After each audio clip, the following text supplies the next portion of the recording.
पति के खाने पीने ओढ़ने पहनने के अलावा भी पत्नी को खुश रखना है ना, उसके मान सम्मान उसके इज्जत की रक्षा करना भी पति का धर्म होता है ना। मतलब वो कुछ ऐसा ना पत्नी करे, है ना, कोई पाप पुण्य होता है ना जो कर्म होते हैं उसमें भी पति भागीदारी होता है।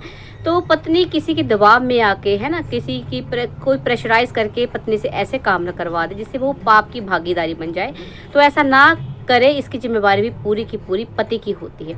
तो क्या पीपड़ ये जिम्मेवारी अच्छे से निभा रहा है? बाकी तो छोड़ो, बाकी पे तो क्या ही बात करनी, बहुत कितनी निभा रहा है कितनी नहीं आपके सामने ही है, उसमें क्या बोलना है। लेकिन क्या ये वाली जिम्मेवारी है ना कि जैसे दुपट्टा ने बोला कि भाई छोटी पूतना जो नाराज़ थी उसके मुंह से कहीं ना कहीं निकल गया, तो क्या उसको उसकी नाराज़गी को ठीक करने के लिए जो ये अब कर रही है दुपट्टा, ये सही है क्या? जो ये पीपड़ है इसको नहीं पता? ऐसा नहीं हो सकता कि भाई इसको ना पता, उसको भी पूरी जानकारी होगी। और जो भी है ना, चलो सारी बात आपको दादी बताएगी लेकिन अपने स्टाइल में। राम राम बच्चा, क्या हाल चाल? ठीक ठाक? दादी भी एकदम ठीक ठाक। आप सोच रहे हो कि दादी को क्या हो गया, क्या घुमा घुमा के बातें कर रही है, पहेलियाँ बुझा रही है ना। कोई बात नहीं, सारी बातें मैं क्लियर करूंगी, सब कुछ क्लियर करूंगी कि क्या ऐसा कर्म कर रही है दुपट्टा किसी के दबाव में आके जो कि ठीक नहीं है ना, जिससे कहीं ना कहीं पाप ही जो है वो कमा रही है, वो आपको बताऊंगी। सबसे पहले बात कर लेती हूँ, जैसा मैंने क्या आपको आपने देखा होगा इनके तमाशे में, पीपड़ के तमाशे में, कि भाई जो एक समाज है जो है ना बधाई वगैरह लेते हैं आके, वो लोग इनके घर में आए थे। और जैसा कि पीपड़ ने बताया 15,000 दिए, मेरे को तो नहीं लगता 15 भी दिए होंगे, चलो 15 दिए कोई बात नहीं, लेकिन लिखा क्या था टाइटल में 1,25,000। तो भाई इस मामले में है ना, जो ये लोग किन्नर समाज के जो लोग हैं बड़े इनको मतलब मान सम्मान होता है, ऐसा नहीं, इनका आशीर्वाद ऐसा होता है ना, किसी को मिल जाए तो कहते हैं ना रेल ठेल हो जाती है घर में, है ना। तो इनके लिए तुम झूठ लिख रहे हो, सीधा सीधा लिख देते हैं, लिखने की क्या जरूरत है? मतलब इनको तो दिया हुआ कोई गिनता भी नहीं है ये तो बेचारे ऐसा नहीं होता, मांगने के लिए बोलते हैं कि भाई हमें दो, है ना, लो। लेकिन ये ऐसे अंडरस्टैंडिंग होते हैं लोग कि अगर ना कोई दे पाए तो भी मतलब थोड़े में खुश हो जाते हैं। तो इनकी भी गिनवाना कि हमने 15,000 थे और लिखना 1,25,000, ये ना बड़ी शर्मनाक वाली चीज़ है। वैसे तुम कभी ढंग का करते भी हो कुछ, लेकिन ये वाली चीज़ तो मुझे बिल्कुल पसंद नहीं आई है। और ऊपर से वो पूतना की हंसी, रावण वाली हंसी, हाय हाय हाय हाय। मतलब दादी तो थोड़ी देर के लिए डर गई कि रावण कहाँ से आ गए है। दादी अम्मा सबकी सास बनी पड़ती, अपनी सास की भी सास बनी थी और यहाँ भी अब दुपट्टा की सास बनी हुई है। और इतने मतलब इस बंदी के इतने घटिया कर्म है, खुद तो इसने घटिया गिरी की सारी सीमाएं पार कर दी थी, है ना। लेकिन अब भाभी का भी इसने जीना दुभर किया हुआ है। और तो दुपट्टा को मैं इतना ही बोलूँगी, दुपट्टा कि एक तो साफ सफाई देना बंद कर दे। तो ये जो बार बार सफाइयाँ देती रहती है ना, कभी डीजेमी को खुश कर रही है, कभी छोटी पूतना को, कभी किसी को, कभी किसी को। तो एक बात बताऊँ, जिसने खुश नहीं होना है ना, तो वो अपनी जान में निछावर कर देगी तो उनको कभी खुश नहीं कर पाएगी। और जो लोग खुश हो जाते हैं ना, जो अंडरस्टैंडिंग होते हैं, उनके लिए इतना एफर्ट्स डालने की ज़रूरत ही नहीं पड़ती है। वो हर बात को समझते हैं। ऐसा नहीं होता है कि भाई बहू की बारी में तो बड़े बड़े ज्ञान की बातें की जाती हैं, है ना। बहू से पूरे एक्सपेक्टेशंस हैं, ऐसा करे वैसे। जैसे कि दुपट्टा ने बताया ना कि भाई डीजेमी ने कहा कि भाई मुझे बड़ी खुशी हो रही है, तुमने घर संभाल लिया है, इसको अपना घर समझती हूँ। तो मुस्टंडी रंगीली वाला, मैं तेरे से एक बात पूछना चाहती हूँ, ये वाली शिक्षा तूने अपनी बेटी को क्यों नहीं दी?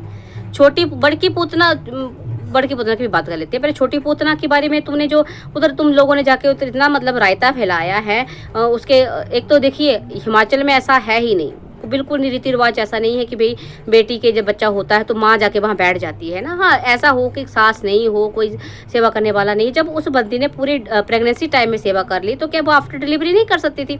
है तो वहाँ ये लोग जाके सेवा नहीं करने गए थे, सेवा करवाने गए थे। चलो चले गए, कोई बात नहीं, अगर कम से कम हाथ ही बढ़ाते।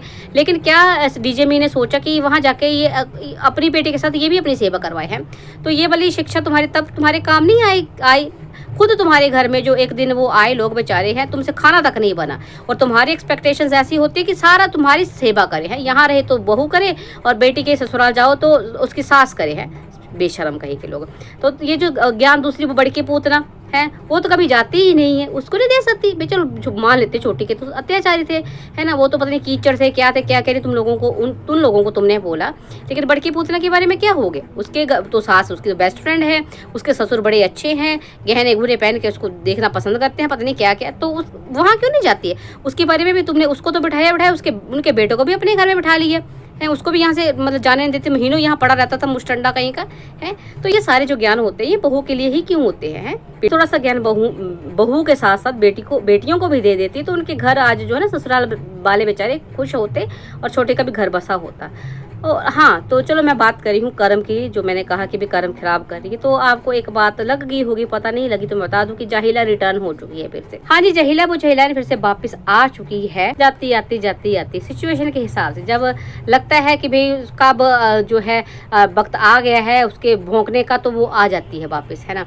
पर देखिए, मैंने ये क्यों कहा कि भाई कर्म खराब कर रही है। देखिए, कहीं ना कहीं जो, मैं डायरेक्ट नहीं बोलूँगी, आप बड़े समझदार हो, आप लोग ही बताते हो हमें, है ना। तो मैं ये सिर्फ जो मैसेज देना चाहूँगी, दुपट्टा को देना चाहूँगी कि दुपट्टा, ये जो तूने मनाया है ना, तू खुद कह रही थी कि दीदी नाराज़ है। तो दीदी किस बात से नाराज़ थी? कि भाई जहीला जो है अपनी वॉइस ओवर नहीं कर रही है, गालियाँ नहीं दे रही है ससुराल वालों को, सब्सक्राइबर्स को, रिएक्शन चैनल वालों को। मतलब कहीं ना कहीं पूतना ने पहले बहुत गरियाया, बहुत बकवास किया रिएक्शन चैनल वालों को, लेकिन उल्टा उन्होंने उसी की धुलाई कर दी। तो पूतना को लगा कि ये बात तो नहीं बनी, तो फिर क्या हुआ, वॉइस ओवर आर्टिस्ट को फिर से बुलाना पड़ा। इसीलिए जो थी पूतना नाराज थी, क्योंकि कहीं ना कहीं वॉइस ओवर आर्टिस्ट मान नहीं रहा था इस बात को करने के लिए, उसको अच्छा नहीं लग रहा था। शादी के पहले तो चलो मजबूरी थी कि भाई इस घर में आना था, है ना, तो कर दी, कोई बात नहीं। फिर अब थोड़ी एब्सेंट लग गई, फिर जो पूतना नाराज होगी फिर उसको मनाने में किया, और अब जो फिर से पूतना को लग रहा था कि भाई जहीला को आना जरूरी है, तो फिर से वो मुंह फुला के बैठ गई। अदरवाइज और तो क्या मुंह फुलाने वाली बात है, ऐसा तो अब कुछ हुआ भी नहीं है ना। 2-4 दिन हफ्ता दिन पहले जो बोल रही कॉल आया हो लाया, उसके बाद सब कुछ ठीक हो गया था। अब ऐसी अपसेटिंग वाली कोई चीज़ नहीं, तो अब क्यों अपसेट थी छोटी पूतना है? इसलिए अपसेट थी क्योंकि भी वॉइस ओवर आर्टिस्ट की मांग थी, और वॉइस ओवर आर्टिस्ट जो था वो नहीं कर रहा था, नहीं करना चाहता था। तो फिर क्यों मान गया वॉइस ओवर आर्टिस्ट? मैं सिर्फ वॉइस ओवर आर्टिस्ट को इतना कहना चाहूँगी कि जिन लोगों के बारे में तुम बोल रही थी ना, किसी का कि भाई कोई अपने कज़न के साथ मतलब सब पकड़ी गई थी, तो सबसे पहले तो जिसके बारे में बोला उसका कोई कज़न ही नहीं है, ठीक है। और वो बंदी आज भी तुम्हारे बारे में अच्छा ही बोलती है, वॉइस ओवर आर्टिस्ट। तो तुम क्यों ऐसे लोगों को जो कहीं ना कहीं सपोर्ट ही कर रहे हैं, है ना, और कहीं ना कहीं देखिए इन जैसे गंदे लोग नहीं हैं, इन जैसा गंदा बकवास नहीं करते, उनको बोल के अपने कर्म खराब कर रही हो। वॉइस ओवर आर्टिस्ट, तुम कौन हो ये तुम्हें पता चल रहा है ना। जो अपनी ड्यूटी नहीं कर रहा था तो पूतना नाराज हो गई थी, है ना। मैंने पहले भी कहा था मुझे 2 लोगों पे शक है, अब क्या ही नाम लूँ मैं, पूतना भी हो सकती है, अभी भी बोल रही हूँ हो सकती है, लेकिन अब जो है शक का कांटा दूसरी तरफ ज़्यादा जा रहा है मेरा, है ना, जो अब मना रहा है ना पूतना को।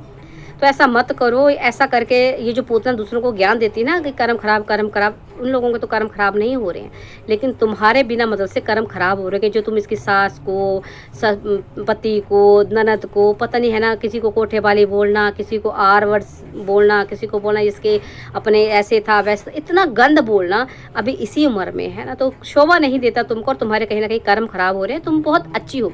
अगर ये सोचो कि ये चीज़ सच में प्रूफ जिस लोगों के सामने आ गए, और ऐसा नहीं होता है कि पकड़ी नहीं जाओगी तुम, है ना, एक दिन पकड़ी ही जाओगी, इस भलेखे में भी मत रहना।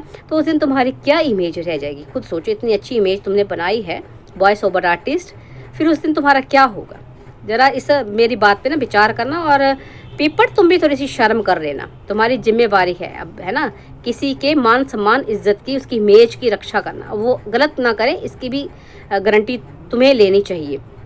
चलिए, आई होप आपको समझ में आया होगा कि मैंने किसकी तरफ इशारा किया है ना।